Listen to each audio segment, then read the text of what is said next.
There once was a man from Nantucket who said, Q&A 50, or 49, sorry, Q&A 49. Here we go. All right, so for those of you joining me for the very first time, it's just me responding to some of my questions and comments I get on various different videos that I just don't have time to give you the full-hearted response to, other than just a yip and a thumbs up. So this, just take it above that. And if you have any questions or comments, I don't know when they're going to show up. The making of this one is the 3rd of August, 2015. So sometimes, this might be a week before you see this video anyway. So, but put your comments on there. And if, I don't know when it's going to show up, so you just got to keep tuning in for it. But that said, any questions, maybe you agree with me on stuff, maybe you disagree with me on stuff. I always love the spirit of debate. I always love the spirit of people giving different perspectives, that type of thing. So anyway, let's just jump right into this. Okay, this one goes, hi, I like your take on things. Interesting. In regards to Russia doing the end around on NATO through Finland, through Turkey, and on the other sides is a long way through a lot of unfriendly territory. Also give up the advantage of surprise. No way the Russians could hide a mobilization of mass forces it would need. Instead, what do you think about a massive blitzkrieg style attack right through Belarus, which is very pro-Russian, right into Poland, and spread out from there, while still using similar highly mobile units to conduct the end-around moves, NATO versus Russia? I think the Russians may have military superiority on the West.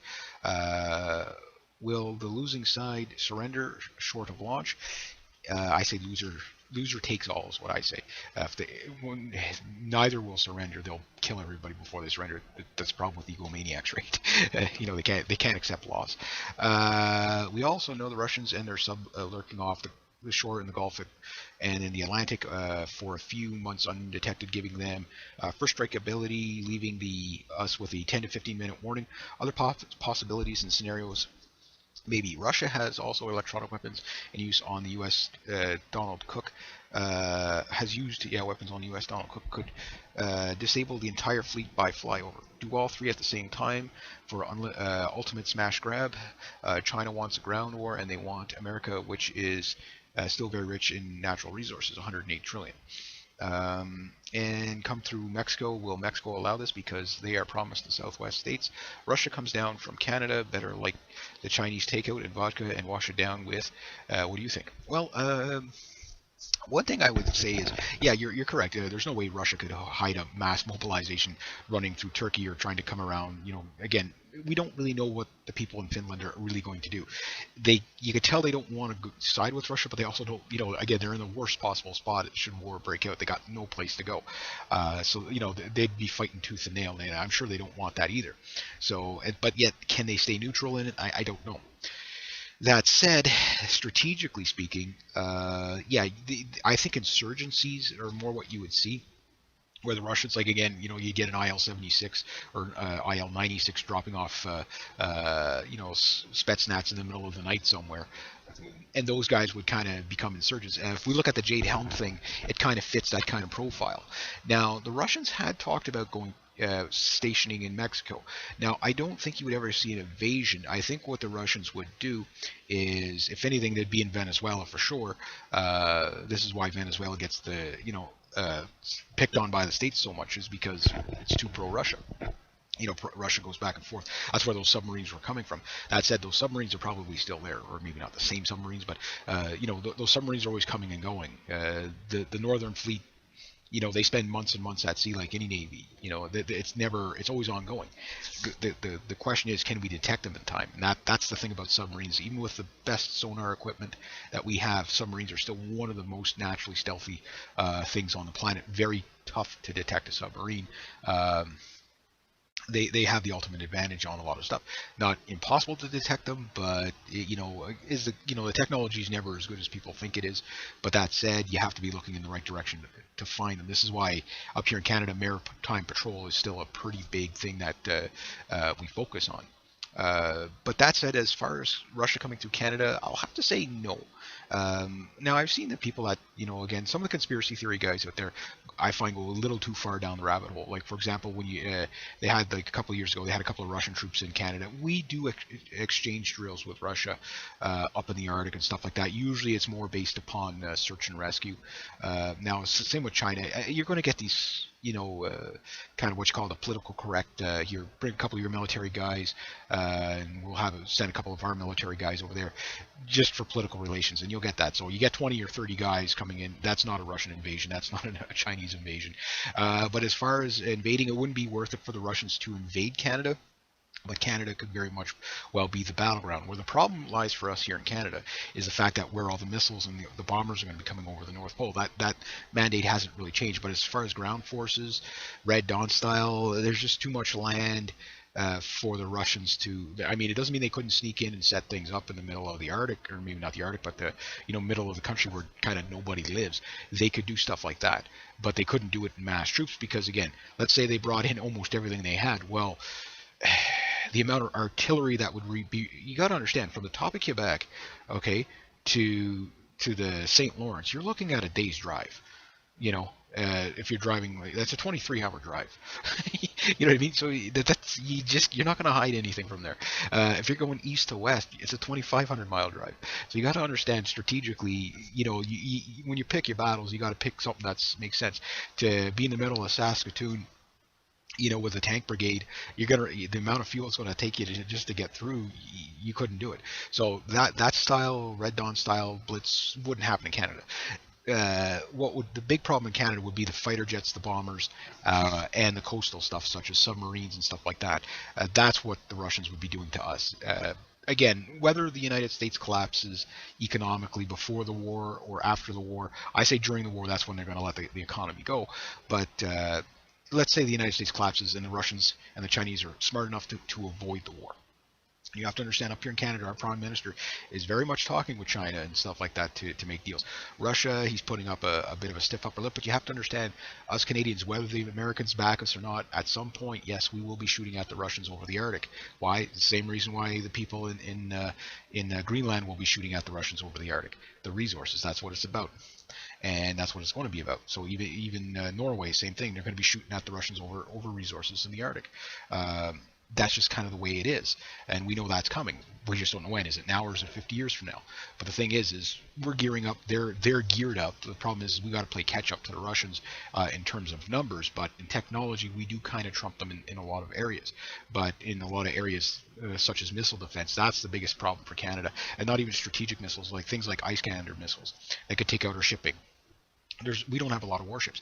Neither do the Russians. I mean, the Russian Navy is really only about. If we go to Cold War, during the Cold War, you're talking thousands and thousands of ships. Not really high tech, but a lot of cruise speedboats that they had to overwhelm big, battle cruisers and stuff like that. But with now it's like the Russians have mostly a submarine fleet, because they learned from the U-boats in World War II that, a submarine fleet is very, very valuable. Heck, we were sinking them off the coast of Newfoundland here. And the thing is the U-boats, the German U-boats never sunk as much shipping as you would think, but they did do a lot of damage. Their potential was there, and the Russians realize this. This is why most of their navy is submarine. But the thing with the Russians is they now have brand new submarines. The Yazan class, this thing is armed to the teeth. Like, for an attack submarine, it is pretty impressive. Is it as good as advertised? Who knows? I mean, we do know Russian quality can kind of suffer sometimes. That said, but it's getting better. It's getting better. And hey, look, the AK-47, low tech, works no matter what, but it always works. It's a damn good piece of machinery. No matter, you put a red dot on an AK, you've got a pretty substantial thing. And this thing will work in the Arctic. It will work underwater. It will work just about anywhere. You work in the desert. It's well proven. The Russian tanks, they're well proven. They've seen a lot of frontline combat. Are they the best tank out there? Again, 500 British Challengers, I'm pretty sure can fend off, and could fend off probably about 1,000 T-72s. But the thing is if you're only dealing with 1,000 T-72s, it wouldn't be quite so bad. You're dealing with 17,000 T-72s. That's the problem. This is the problem for naval. Russia pretty much, maybe not in all categories, but in certain categories, they smoke NATO, particularly when it comes to missile defense, because of the way the Russians have missile defense. And the Americans really don't have that much missile defense when you really look at it. They have a few things. That's it. They have the Patriot missile system, or MEADS, Iron Dome. That's what we're kind of taking. They have a few other little things. They have the ADATs. They have the forget. There's about 5 or 10 different things they got. They put AIM-120 missiles on top of Humvees, that type of thing. They do have stuff. Their missile destroyers, they do have stuff. But the problem is the Russians have more. The Russians have variations of variations of variations. It's almost like they have gears. Think of it like gearing, where the Russians have from, shoulder launch, a couple 100 meters out to halfway around the planet. And they've got things that will, because like the really big missiles are no good for small targets a lot of times. They're just too big and inaccurate and too cumbersome, and also some of them are just too fast, meaning they'll just overshoot the target. Other ones, they're plenty agile. Those missiles are super, super agile and stuff like that, like the Tor system or the SA-11. They're good for medium range, but down low they're just too, they're not, they're again too fast. So they got, anywhere from the Panzer 12, S-12, that right up to the the S-400s, the S-500 missile systems, which do different things. The Iskanders, those things will be devastating against shipping. I mean, think about it. 2 Iskander missiles, probably maybe a couple 100,000 rubles a piece, versus $1 billion, multi-billion dollar warship. Who gets the better deal when you destroy it, right? You take out the Iskander, no big deal, because they got 50 more waiting. You take out a warship. Again, I think the sea is one thing that a lot of people must realize, that Russia will want to control the sea, so will China. This is why they have such effort into their navies, because they understand naval power in this day and age. We're only talking worldwide for every navy on the planet. We're only talking a handful of warships, really. I mean, World War II, there was tens of thousands of warships, tens of thousands of merchant ships. It was just huge. The armadas were, not miles long, they were days long. Like from the first ship to the last ship. That's what World War II was like. And these were relatively large vessels too. Maybe to compare to the big super destroyers of today, maybe not as big, but there was lots of them. But now there's not as many because they're much more expensive. Again, the United States has the 14 major aircraft carriers that they have. And I think they have a few smaller ones out they used with the Harrier and stuff like that. But here's the problem. You take out one aircraft carrier, it's not like you can build this thing in 2 weeks. You can't build World War II style or quality ships at the same rate. And I mean, you'd say they'd be sunk, like they're too low tech. They would work, but they're too low tech. So that said, because they were all pretty much analog. Yeah, I mean, they did have radar and stuff like that in World War II. But think about it, the Eisenhower, the Enterprise. I mean, not the Eisenhower, but the Enterprise. I mean, that thing, that thing is still sitting around. That thing fought in World War II. The Missouri, I mean, the Missouri is okay, it's mothballed or floating museum now, but that thing fought in Desert Storm. That thing fought in World War II. Iwo Jima, Guadalcanal, all those places. So the technology, I mean, a big battleship nowadays, you could use one if you had a way of defending it, but if you can't defend it, you can't build them fast enough, and that's the problem. We can't build it fast enough. This is where 200 vessels in the Russian Navy versus our 60 vessels that we have in the Canadian Navy, and really a warship, things that can actually shoot and blow things up. We're even talking less than that. We're talking maybe 20, 30 ships, versus 200 Russian warships and submarines. This is where the problem lies, is that, I think the warship game, Aegis warships, I'm not sure how many the Americans have. I'm sure probably a couple of hundred, Navy warships. Even if they throw everything that's in mothballs in the ocean, 2 weeks it's all over. I mean, even if it's like we're talking conventional war, whoever has dominance after 2 weeks is probably going to be the reigning champions. Every aircraft carrier is targeted by the Chinese from land. Again, their missile systems. You build, for one aircraft carrier, you build 100 missile systems, meaning or even say they build a 10-to-1 ratio of 140 anti-shipping missiles that are docked on land.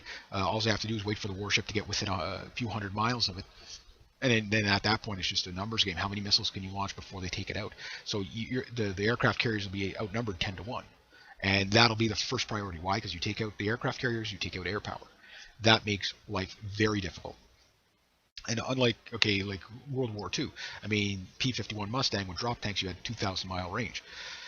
With drop tanks on a CF-18 or an FA-18, you're lucky if you get 1,200 miles, maybe 1,800 in ferry mode. You know what I mean? Like, so, internal with weapons, you're looking at 600-mile range. You're in the air for half an hour. You know what I mean? Uh, to an hour at the most. Depending on how the pilot flies. I mean, if he starts hitting the afterburner at all, I mean, you're in the air for 15 minutes. You know what I mean? Like that type of thing. So then you got to go refuel. Tankers are. This is where the Russian missile defense systems. I think that's how they're going to fight the war mostly is with missiles. From their, like they're going to fight a very defensive war because if they can take out NATO aircraft, that's one thing. But the thing is there's a lot of NATO aircraft. What they really want to take out is satellites. That's what the Russians and the Chinese really want to take out is satellites. They don't care as much about anything else because they know if they could take out the satellites, they have superiority in low-tech radar and or low-frequency radar. Meaning they could. I mean, the Russian systems have already proven to shoot down stealth. They shot down the F-117 Nighthawk in, I guess it was Serbia or wherever they shot it down. I think it was Serbia that shot it down, and that was with an S-300 missile system. Again, well, yeah, but our technology is so much better. Well, that's the best you got. If you're shooting down, again, F-15 is not going to be anywhere near stealthy as an F-117 Nighthawk. Nothing is. It's stealthier than the F-22, but yet it got shot down. I'm not saying the airplane's no good. I'm just saying the software can sometimes is going to out trump the hardware. And again, it's different if you have 10,000 F-22s. Then you have total superiority, but you only have a handful of those. The things they're going to target mostly, rather than do Red Dawn doesn't come until they know for sure that they can take the place. So they have to take out radar. This is why they opened up in Kaliningrad. They, before the Maidan coup, they opened up the radar station in Kaliningrad to overlook the Black Sea, the Baltics. So when anything coming around, they're going to have Iskander missiles there. They also have a huge Russian military base there, but that's also a landing base. That's how I think they would probably, the two strategic points to get into Poland would be Kaliningrad and Belarus for sure. But that's also the obvious places that they'd come in. I'm thinking they'd probably do something a little more strange and again unpredictable because while everybody's looking in one direction, they're going to try to come from another direction. But how, that I don't know. But I do know when we're talking about Russian air power, this is where Canada is going to have a problem because we're talking about getting what you call it, the Iron Dome technology here in Canada. It's not a done deal yet. We're still got to wait for delivery, that type of thing, and procurement has always been a problem for Canada. We have the ADATs, which I think is still a pretty darn good system, and I think we should. The problem is we only have like 30 of them. So again, even if they were the best in the world, there's only 30 of them, right? Numbers do account for something. So technology, no matter how good it is, sometimes you just need numbers. Where we do really well is we do well with artillery. That's one thing. Canadians are known for their artillery regiments. They're quite legendary. The other thing is that I would say for like the fighter superiority thing, again, you take that one with a grain of salt. Again, why? Oh, the MiG-29 can outmaneuver the CF-18. Well, can it really? That's not really the question, because you know what? Flying in a straight line with a MiG-29 off to your port or starboard side, all you have to do is look at them to shoot them down. You got a look down, shoot down system. Maneuverability's kind of, it's there, it matters, but unless you're doing guns only, it's not, that's a bygone era for in a lot of ways. In that sense, yeah, if it was a guns only fight, yeah, sure. If the MiG-29 is out of missiles and the F-18 or CF-18 is out of missiles, then your guns only. Okay, then, and yeah, mano and mano, sure. But at 15 miles out, 20 miles out, even further, maybe 70 miles out, you're looking at an aircraft, you lock onto it, and whatever I guess with the AIM-120, 35 miles out, you can launch the thing. So in that sense, maneuverability is not really top priority. It's maneuverable enough. But that said, we're definitely going to fly circles around the bombers. The thing is the bombers have long legs. And this is where the problem is that the bombers can launch their missiles from the middle of the Atlantic and hit targets on the eastern or western seaboards, if they're in the Pacific. This is where the Russian problems are. Is going to be the air power. That I think is what you would see, because a ground invasion can't move fast enough. It had the first priority is going to always be take out. You got to blind your enemy. That's and of course the Americans realize this too, but the Russians have a slight upper hand here. Why? Because their analog stuff, they've got lots of it, and their radar systems are not all satellite dependent. This is where the Americans have the weak part, is that if it comes down to the shooting, the first thing they're going to do is be launching S-400 and S-500 missile systems to take out satellites, because that's what those things are designed to do. The Chinese have their Dongfang 31, Dongfang 41, and other variants to take out aircraft carriers from the shore. These missile systems, the way they're going to work is to knock down the satellites. Once you knock down the satellites, then we're talking at, well, it's not analog, but then the radars and have to take over. Then you're down to AWACS. Then the next priority is to send up fighters to shoot down the AWACS. Once you shoot down the AWACS, then the next one is fighter to fighter. But the next thing they would do is just kind of pull their fighters back over their missile defense systems, meaning NATO aircraft would have to fly right directly over anti-aircraft and surface-to-air missiles. It'd be a bloodbath. You can't do it that way. So the strategy could go quite sporadic, but I don't think a Red Dawn style attack through Canada is really strategically wise. And the reason why, like, I can see the battle being fought over top, mostly by air, and then of course coastally. Because coming through the center of Canada, I mean, again, the amount of resources just to get through the center of Canada. That said, on the Alaskan side, there's a different story, because on the Alaskan side, you almost have a land bridge between Russia and the United States on Alaska side. But the thing is they have amphibious vehicles, so no matter what time of the year, the Russians can cross that semi-ice bridge or whatever. They can cross there, but can they do it in large numbers? Probably not. And being out in the open like that, they'd get picked off. So again, missile defense system, I think what they do is you got to take out the Navy first, satellites first, Navy second, AWACS and stuff like that as well. But if they could control the sea, they control the ocean, then they could do that. Now, as far as Europe, Europe they'll roll tanks, but I think it depends on how they are successful with the air power first. But again, the Su-24s, they've got enough of those that they can hit everywhere all at once. And yeah, they would do a blitzkrieg like that, because they're going to take heavy losses. They know this, so they have to make that first, few things count. But the thing is they're heavy bombers, such as their Tu-160s and stuff like that. Even though they're low in numbers, they're fast. The Tu-22Ms, they're fast, but they carry enough cruise missiles with long enough range that they don't have to be directly over the target. So even if you detect the bombers, you can't shoot them down, because your 50-mile or 100-mile or 400-mile Patriot missile is not going to get out to the 500-600 miles where their cruise missiles can come in. So at that point, it's who has more missiles to shoot. And with my money's on the Russians on this one, because they just have numbers. It's like, okay, well, they have XYZ amount of missiles. We send out 5 bombers. Okay, the first one shoots 6 missiles. The pack 3 missiles come up to shoot down all that. And during the reload, that's when you take out the system. So it's a numbers game. You see what I mean? But as far as satellites is priority for the Chinese, priority for the Russians. The blinds, the Chinese have these big, kind of look like big spotlights to blind satellites. So when they take out the satellites, now obviously the Russian and the Chinese satellites will be taken out too, but they're kind of counting on that, because that an analog war works better for Russia and China than it will for the United States.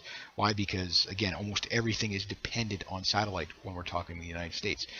The ships and everything. So picture a warship, and you have to understand, with the curvature of the Earth, as powerful as a ship's radar, I mean, a ship's radar could probably detect from here to the moon if you have a line of sight. But because of the curvature of the Earth, that's the problem with warships, is you can't detect them until the masks come over the horizon of a line of sight, so you don't detect them. Now, mind you, can detect them through sonar and stuff like that, but you can't detect them with radar. And once they're in line of sight, I mean, again, warships, opposing enemy warships 1,000 miles apart nowadays is too close, So again, it's just a numbers game there again. Who has the faster missiles, who can shoot down the missiles faster, and who can fire the missile while the other guy's reloading. That's the key. So, it's only going to take one missile hit, one Sea Sparrow or a Typhoon, is it Typhoon? Yeah, Typhoon missile. or sorry, harpoon missile to take out any Russian warship. This is maybe two max, but one will probably do it if you can get the hit. Problem is when we're talking Canadian warship, you're talking max 8 harpoons. Now the Sea Sparrows, those things, they can take out bombers, they can take out this, they can take out small warships as well. But again, you know, it's the interception of the missiles coming in. I mean, if both, like the Russians, their missile systems, they fire 24 at once is the goal that they have with their missile boats, is to fire 24 missiles at once. And if you shoot one down, another one drops down. Like they're all linked together, like in a group, and they spread out so that they can attack at different angles. And if you shoot out the lead one, another one drops down, and they go at different altitudes and move around. Their new missile systems are starting to do that, where they maneuver so that they can actually dodge incoming missile, like Patriot missile system and stuff like that. How well they work, I don't know, but if they don't have to be accurate all the time. You only have to get lucky a few times, right? So the missiles, I think, is the big one before it even gets nuclear. I'm going to wrap this one up because that is a great question.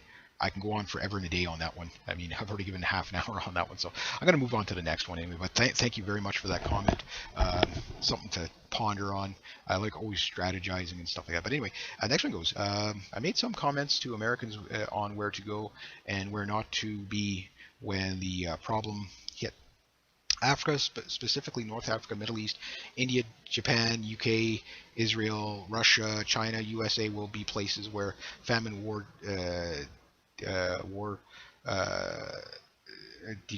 riots will hit hard. Places like Argentina, Tasmania, Australia, Canada, New Zealand, South Brazil, Uruguay will be the best. Some places in the Central Europe, due to the high pop, will also see starvation. U.S. will see more riots in violence than starvation due to the organized Corn Belt. Russia might do bad because of their dysfunctional country controlled by one guy and have one large food producing area. The other was Ukraine. They lost that. India will be a nightmare. Too many people. Africa, if they don't start producing large amounts of food fast, they are screwed. Some countries import 90% of food with good arable land.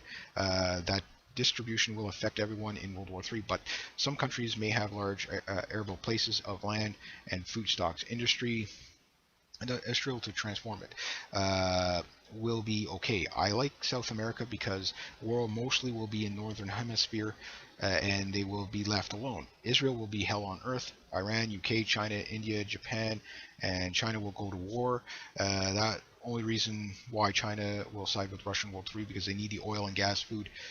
West will stand with Japan, Russia, then will gigantic army if World War III goes down, and it's at the end 5 billion people will have to die. Yeah, there's a lot of truth. I don't think Canada will be unscathed, and here's why. Again, 4 out of every 5 apples that comes into Canada are imported from somewhere else. Why? I have no idea. We got like apples coming out of yin yang,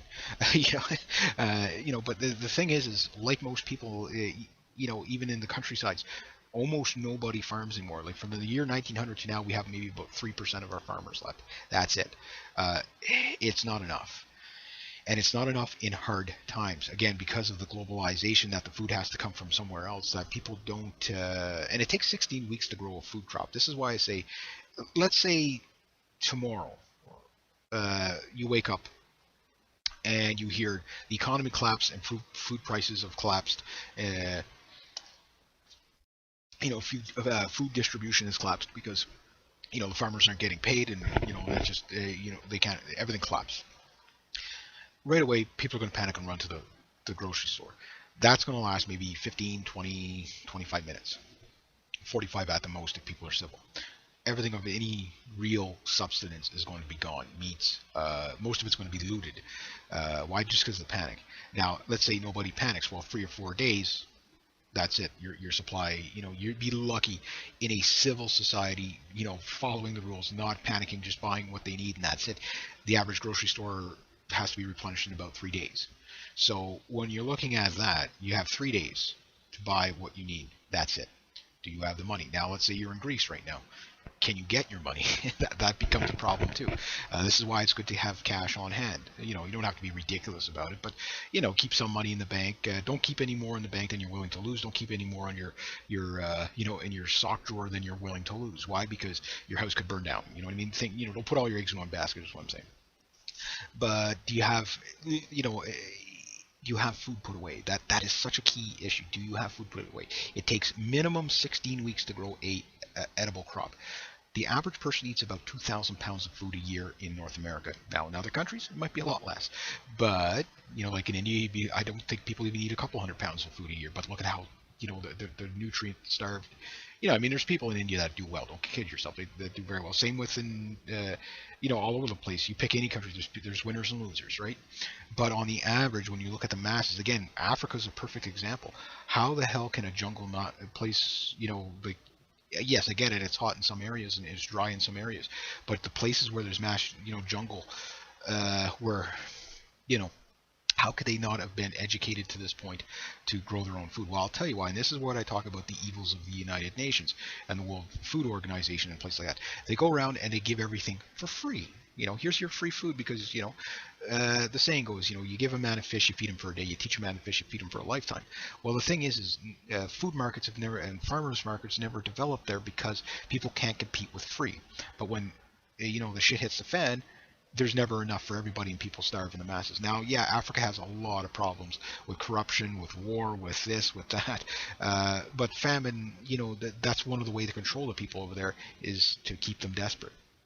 But if they were to grow their own food, first off, teach people not to take a crap in the water they're drinking. I'm not saying that to be insulting. That's the way people live with it. These things can be educated away. You don't have to say, okay, well, you have to do exactly what live our way of life. No, you could live in South America. The same with South America. I don't know how anybody could be starving down there. Yeah, I get it. Vegetables don't grow as well in hot climates as fruits do, but you still have tons and tons of fruits. You know what I mean? You got lizards to eat down there. You got like chicken, like wild chicken just running around in lizard form. Eat that.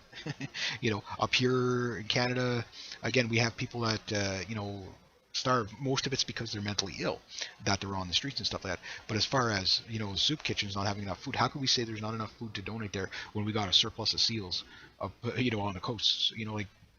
Get the clubs out. Start feeding these people. But the big one is that even with that, we look at places like that and say, look at the obvious problems there. Why don't you just fix that? Why don't you just start growing your own food? We say that to these African countries and stuff like that. And yeah, we should, but then we don't look at ourselves. Ourselves meaning first world, Europeans, North Americans, first world countries. Why aren't you growing your own food? Or at least trying some. I grow a little bit. I don't grow a big garden. But if you had to grow enough to feed your entire family, you would be very bizarrely overwhelmed of how much that actually requires. And the thing is it doesn't. The thing is it's doable even if you don't have land in the city. Rooftop gardens. This is an unexploited resource that could be. Well, number one, if you had greenhouses on top of every flat roof that was suitable to put and structurally sound enough to do this throughout every major city in Canada, the United States, and Europe, and just green up the place instead of putting in like flower beds and tulips and stuff like that. All these yards just start growing stuff. Just start growing stuff. Most of that gets regulated away that you're not allowed to do that. But the thing is if you could do that, and if you can do that, you should do that. What happens is the more people do that, the less likely you're not dependent on one food source. You can store things, and if you can't do that, the other thing is just have yourself a bit of a reserve. Again, I always give rice a plug. Again, I'm not even invested in rice or anything like that. I just say because from my own experience, it's cheap. It's affordable. It's doable. It's simple. It's kind of bland. I mean, you couldn't just live off of rice by itself. You wouldn't be very healthy. You can't just eat one thing. I know there's some people out there that go kind of crazy on diet stuff like that. Like the raw vegan diet or the raw meat diet, and or just eating bananas. There's a girl that just eats bananas. Whatever. I'm like, it's craziness. You can't just eat one thing. You got to eat a whole bunch of things to get the right nutrients, right? Because something might have one thing in it, but it might not have everything in it. And one of the things you want to do, again, you buy a bag of rice. There's 18 pounds of rice. Some people will take a measuring cup and say it'd be exactly this much per day in calories, and you can work that out, and you can do all that stuff. And it would say, okay, I need this much for every member of my family, immediate family. Okay, fine. how many bags of rice does that work out to? You know what I mean? Like, is that, a bag of rice a week, a bag of rice a day? Is that a bag of rice? You know, how much does it work out to? But if you look at it like that, then you get overwhelmed and you're, oh, I can't afford that. But if you look at it, okay, well, I'll buy a bag of rice a month. And what I'll do is I'll, make sure, if you don't like rice, I get it, but, it's just that rice is cheap. 8, $10, 15 to 18 pound bag of rice. You get some jars. I'm not a big fan of the Mylar bags. I've got Mylar bags. I've tried them, but things chew through them. So to keep the weevils out, best thing is jars. Like the little mason jars. It stores perfectly. You can throw in probably oxygen absorbers if you'd like it to help it last long. But what I do is I put the rice in the jar. I date the jar I do this with. Okay, I put it on my shelf or whatever, and I get a couple of jars ahead, whatever. And that, so if something happens or there's a tight time or whatever. But I keep like I cycle through it. Basically, what I'm doing is just building up a bit of a reserve. So it's not one of those, okay, buy it and just have it sitting there not doing anything. No, buy it, eat some, have rice every couple of weeks or whatever. Usually we have, like, chicken fried rice about once a week here. And then once it gets low, buy another bag. You don't have to do it all at once. Again, what you're going for is the, you know, a pattern, a lifestyle. You're not trying to build Rome in a day. You're just trying to become forward thinking. That's what you're trying to accomplish. So if something bad did happen, you don't have to run to the supermarket while everybody else is beating each other over the head. You don't have to leave your home. Most importantly, you don't advertise what you have. But the other thing to do, and this is a big one, and I got to do it myself. I do dabble in it a bit, but I want to be taught how to do this. Is to learn what you can eat naturally. Meaning, for example, I've eaten milkweed, but the thing is, between the worst time for an economic crisis or a food crisis for Canadians is probably, we're in August. We'll say by the end of September, October, there's going to be no more gardens. By that time, you're going to have a frost. So if you don't have all your food by then, you're going to starve through winter. That said, I am a trapper by trade, so I can catch things. I know how to catch things. That said, beaver meat is pretty good. I wouldn't eat an otter, but beaver meat is pretty good. But if you had to, that said, most people, that think they could live off the land hunting and fishing, stuff like that, it's not. You got to be set up for that, and that's the type of work that you have to. You can't go do your regular 9 to 5 job or whatever hours you work and then go do that too. It's either or. If we look at the Inuit, they don't go to work. They go to, their work is basically living off the land. It's a full-time occupation. They go and they catch XYZ, thousands of fish to feed XYZ amount of people. They sell some of it, they keep some of it, but they, it's work, work, and work. And this is what society has kind of moved away from, where we used to earn things to just purchasing things, which is a different kind of mindset.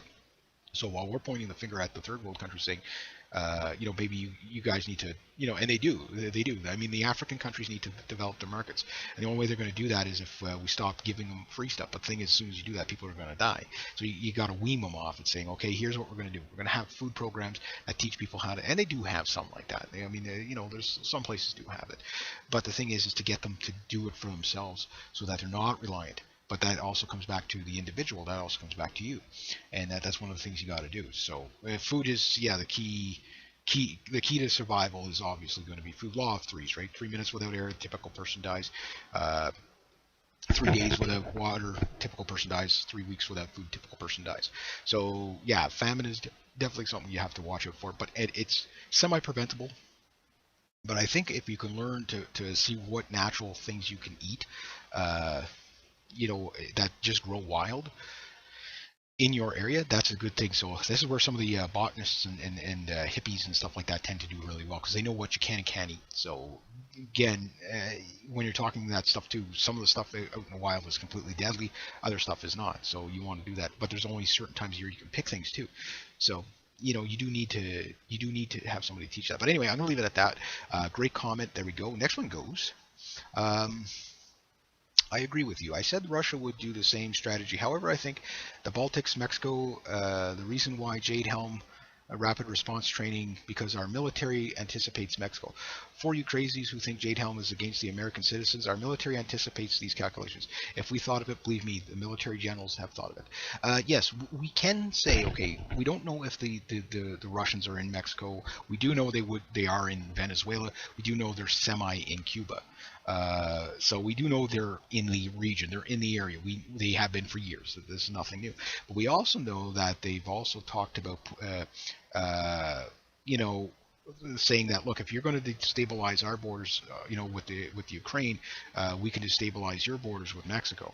We know they said that. We know they talked about. Putin has talked about arming Mexico. What I think they would do is arm them with missile systems. S-300, S-400 missile systems. Could you imagine? Now, mind you, this is not going to work out well for the Mexican people. Look, I'm not anti-Mexican or anything like that. I got no dog in that fight. But what I am saying is, if you look at what's already going on in Mexico, okay, if they side with the Russians, they're going to get the worst of both deals. Number one, the Russians don't care about them. They're doing this to, it's a proxy war is a proxy war. A proxy war is to get somebody else to do your fighting for you. But if they did this, okay, the thing is number one, the American military would decimate Mexico in a heartbeat, and they would have no, because they already do this now with the war on drugs. And think about it. There's going to be a lot of Americans that would willingly volunteer to shoot at Mexicans on the other side of the border.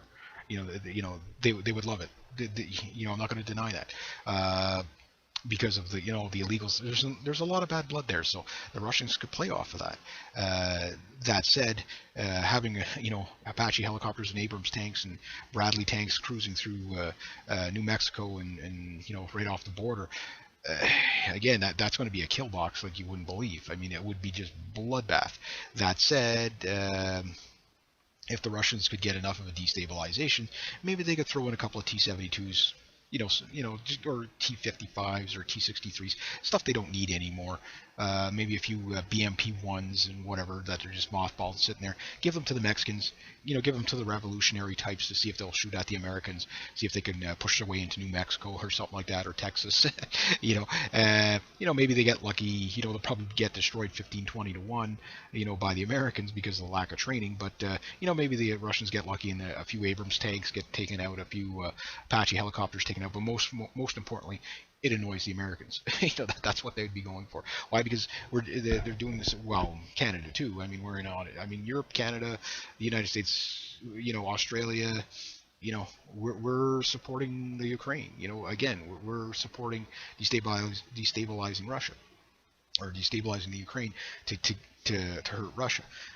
Again, I know there's a lot of people out there, and I'm not sticking up for the Putin government at all. You guys know I'm about anti-communist as possible. Again, I find too many European countries too communist for me. That type of thing. I'm not totally against socialism, but we got to kind of calm it back a bit. But the authoritarianism stuff, rules for everything. We don't need that.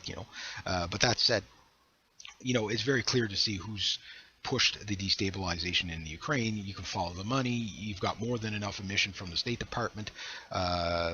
Even the BBC is out there saying, yeah, well, it was the U.S.-backed coup in the Ukraine. You know what I mean? So it's clear as day that, yes, the United States with the EU, the IMF, and that Anglo-American empire came in to destabilize, to take the breadbasket from Russia. That's, I mean, again, if if the Russians, again, when they start arming up the Mexico or station troops, and if they work out a deal with Mexico to do station troops there, the Americans are going to be going crazy over this. They say, "What the hell are you doing on our borders?" So why would it be any different? I mean, heck, we even caught U.S. soldiers taking their weapons into the Ukraine. I thought, they weren't going to be arming them. All they talk about is arming the Ukraine, to escalate the war. Again, it's not for the benefit of the Ukrainian people. It's for the to give Russia a punch in the mouth. So you take away their breadbasket, you threaten their navy port, you threaten one of their major manufacturers for Russia. What do you think the response is going to be, right? That said, I get it that some people, oh, Russia's this and Russia's that, and yeah, you're right, sure, I get that, but on the other hand, again, you have to look at it from their point of view. The same, again, if the Russians were to, come into Canada and set up, Russian troops, T-80s, T-72s, and T-80s and T-90 tanks sit right on the Canadian-American border. The Americans are going to be there, mind you. So are we, but you get the idea. We wouldn't like it. You wouldn't like it if Canada all of a sudden started saying, we're not going to sell gas to Russia, to the United States anymore, or sell lumber, or sell water, or we're going to cut the water from Quebec, the hydro from Quebec into the United States, because of the illegal actions in Kiev. Well, of course, the Americans would respond to that too. So why wouldn't the Russians respond the same when they say, "Oh, illegal actions of the Crimea"? What I mean? It's the same. It's the same play. So, but as far as them arming up Mexico and stuff like that, yeah, I do agree. To the Jade Helm thing, I don't think is for seizing guns. I mean, the season kicking in the door seizing guns, I don't think that's coming anytime soon. But the Jade Helm itself is a drill that I look at and I say, okay, it's not that one that you have to be worried about. It's the 50 after it. It's the fact that the drills never end. And why is it so public? That's the big one. That's the big question. Why is it so public? What is it really for? Now, some people say it's to be ready for an economic collapse. Some people say it's ready for an insurgency from Russians backing patriot groups. Some say it's basically the prelude to martial law for great civil unrest from again the economic collapse. Some say it's ready for a jihadi invasion. Some ready for a war in Syria, a ground invasion in Syria. So it is what it is. It fits for everything. That's one thing I've said about Jade Helm. What I think it is that it's the troops are on patrol and just in place. It wouldn't matter what would happen. They are perfectly placed for anything. So World War III breaks out, they're just right where they need to be. Um, it's the same with all these drills in Eastern Europe. If war breaks out, oh geez, well that could be convenient. Because think about it, if you were trying to de-escalate tensions, the last thing you want to do is a war drill right off the coast of the person that you have tensions with. It's that type of thing, NATO and Russia, that type of thing. So, you can clearly see the provoking, but the thing is it's not so much just provoking, it's that all this equipment, military equipment, moving to the areas where it would be very convenient to have it should a war break out. So how do you move it there without it being a direct action of aggression? Well, it's simple. You hide it in a military drill. So basically, troops around the world are on patrol. They might not be told that, but I'm pretty sure a lot of the guys that are in the military, like kind of figured it out. We're at war with Russia. It's just it's a cold war right now. It hasn't went hot, but if should it go hot, everybody's pretty much getting where they need to be. So we're on patrol is what's going on there. But anyway, great comment. I don't know if I can. Yeah, okay, I'll see. I'll see if I throw one more in there. So next one goes awesome. I've been watching your other videos on Russia, and I think you're pretty well on point. Don't take your eye off the ball and start doing guitar vids now. LOL. Just kidding. Besides, if someone wants to see how to play it, they can just watch and pick it up for the most part. Not all the people really know how to take this whole Trump thing yet. I think I've seen all I can on YouTube so far. People gotta realize there is not just going to be one man that comes in and saves us all too late in the game. True, well said, thank you. But I'm gonna still play my guitar. Yeah. Can I squeeze in one more? I gotta put a couple more in there. Yeah, I'll do one more. Next one goes. I get what you are saying that I watch. That a watch is a watch, and I am not some rich guy who is going to a jewelry store and laying down 15,000 on a Rolex or Britolite. However, a $3 drugstore no brand will bust on you within months. I usually get only a couple of days, but anyway, if you were lucky. Of normal use, no matter how you take care of it. I have a collection of about 20 watches that are in the 80 to 200 range. That is because I'm comfortable with spending that at that price. They are not a status symbol, but they do look nice. Are of quality build, and I know that they will last me a long time as long as I care for them and maintain them. No, thanks. That's referring to my video on my fake Rolex. It doesn't matter what watch I have. I've somehow, I'll confess to you guys, I pissed off the watch gods. I don't know what I did. But every watch I've ever owned, no matter how, even those big thick leather bands that are like almost like 3 inches thick, the ones that can't break, they broke. It broke. Every watch I ever owned has broke, and it's not because I've hit it against stuff. It's just they disintegrate on my arm. I'll be walking along and they just fall apart. How, I don't know. I don't know what to tell you. I'm cursed. I've got a watch curse. But anyway, I guess I'll have to leave it at that. So anyway, always great comments. Some of these things I can just answer you forever, and they're a video into themselves. I'll even squeeze in one more just to say I can. Yeah, I'll do it. I can do this. This is a short one. Canada's banking system is not better than all the other banking systems, with a couple of notable exceptions.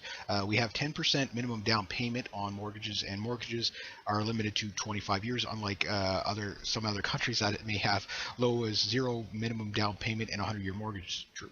However, Canada did not lower its interest rate.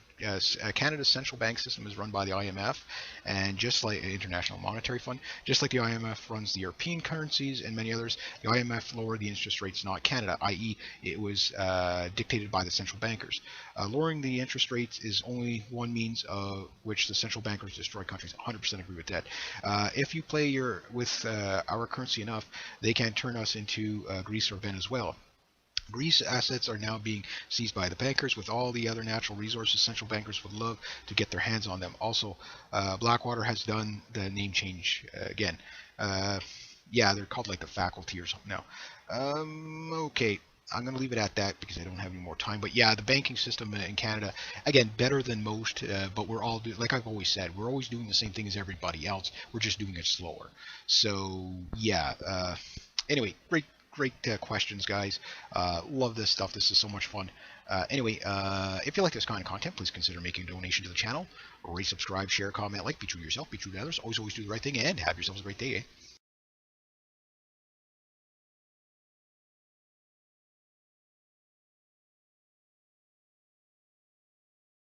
G'day, hi, and welcome. There once was a man from Nantucket who said, Q&A 50. Or 49, sorry, Q&A 49. Here we go. Alright, so for those of you joining me for the very first time, it's just me responding to some of my questions and comments I get on various different videos that I just don't have time to give you the full-hearted response to, other than just a yip and a thumbs up. So this, just take it above that.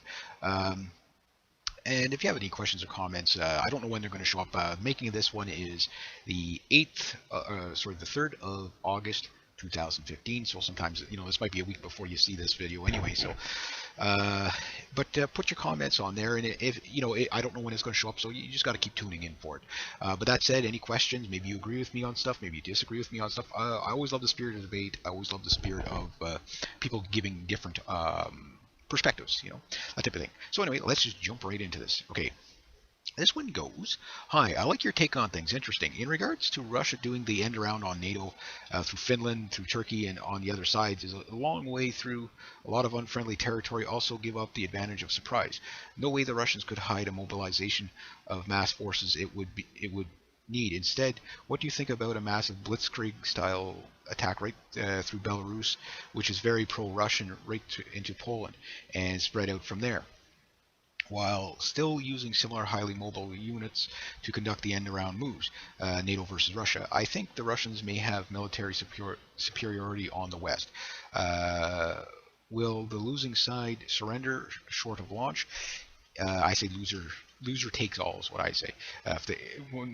Neither will surrender. They'll kill everybody before they surrender. That's the problem with egomaniacs, right? They can't accept loss. We also know the Russians and their sub lurking off the shore in the Gulf and in the Atlantic for a few months undetected, giving them first strike ability, leaving us with a 10 to 15 minute warning. Other possibilities and scenarios: maybe Russia has also electronic weapons in use on the U.S. Donald Cook has used weapons on the U.S. Donald Cook could disable the entire fleet by flyover. Do all three at the same time for ultimate smash grab.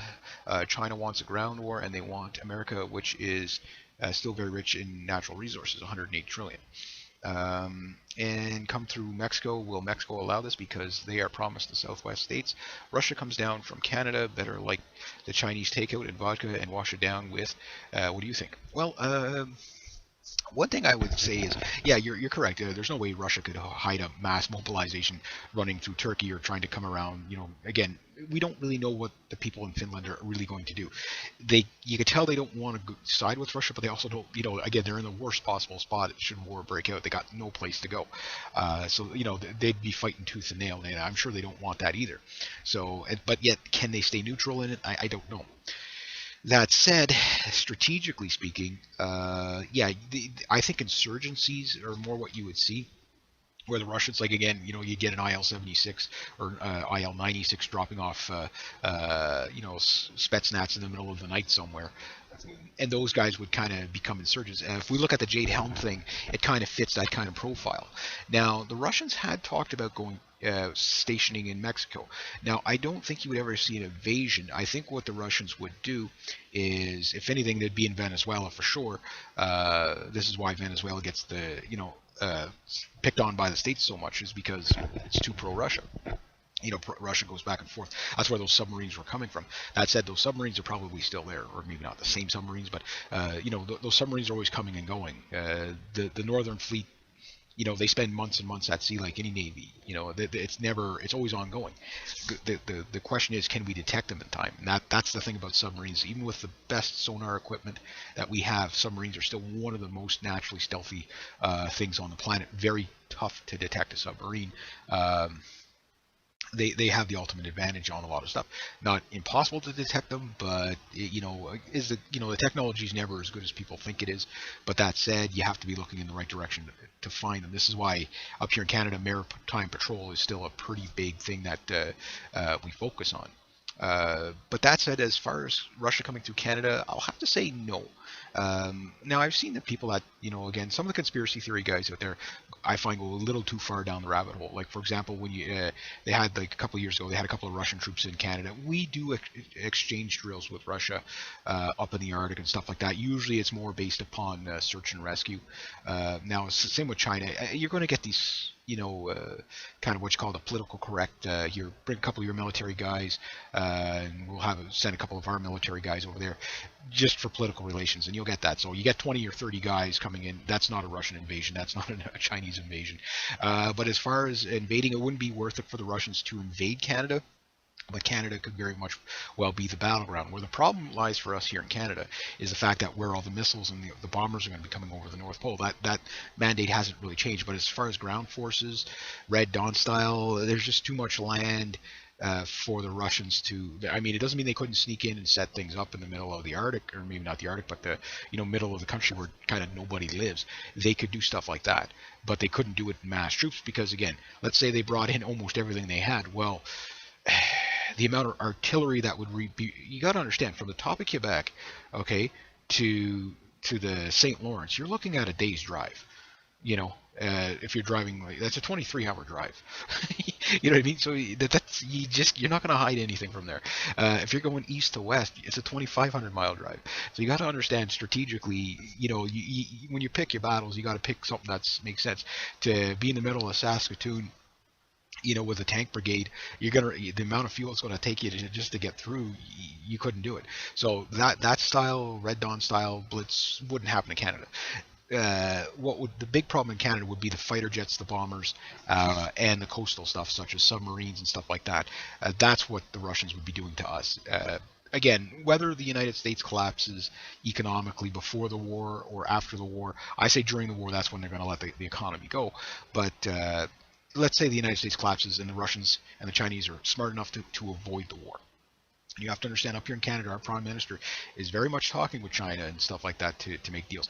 Russia, he's putting up a bit of a stiff upper lip, but you have to understand, us Canadians, whether the Americans back us or not, at some point, yes, we will be shooting at the Russians over the Arctic. Why? The same reason why the people in Greenland will be shooting at the Russians over the Arctic. The resources, that's what it's about.